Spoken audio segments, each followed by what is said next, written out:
ইনকিলাব মঞ্চের মুখপাত্র ওসমান হাদিকে গুলির ঘটনা আলোচনার ঝড় বইছে রাজনৈতিক অঙ্গনে। মূল আসামি ধরা না পড়লেও হামলায় ব্যবহৃত মোটরসাইকেলের মালিককে গ্রেফতারের পর কারাগারে পাঠিয়েছে আদালত। বাইকের নাম্বার প্লেটের সূত্র ধরে সিসি ক্যামেরা ফুটেজ বিশ্লেষণের পর মোহাম্মদপুর থেকে আব্দুল হান্নানকে আটক করে পল্টন থানায় হস্তান্তর করে র্যাব।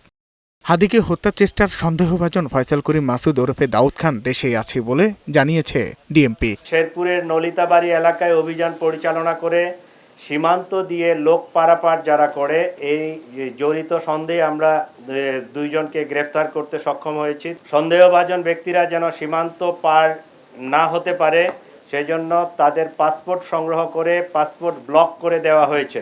ইমিগ্রেশন ডাটাবেজ চেক করে এখন পর্যন্ত তাদের পালিয়ে যাওয়ার কোনো তথ্য পাওয়া যায়নি।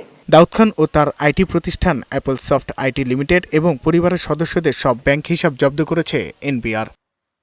আসামিরা যাতে ভারতে পালাতে না পারে সেজন্য সীমান্তের নিরাপত্তা জোরদার করেছে বিজিবি। অন্যদিকে আসন্ন নির্বাচনকে কেন্দ্র করে সব রাজনৈতিক নেতাদের নিরাপত্তা দেওয়ার সিদ্ধান্ত নিয়েছে সরকার। রোববার এক বিজ্ঞপ্তিতে প্রধান উপদেষ্টা প্রেসিং জানিয়েছে, গণ অভ্যুত্থানের সম্মুখ সারির নেতা ও গুরুত্বপূর্ণ নেতাদের বাড়তি নিরাপত্তা দেওয়ার উদ্যোগ নিয়েছে সরকার। সাজ্জাদুর রহমান, বৈশাখী সংবাদ, ঢাকা।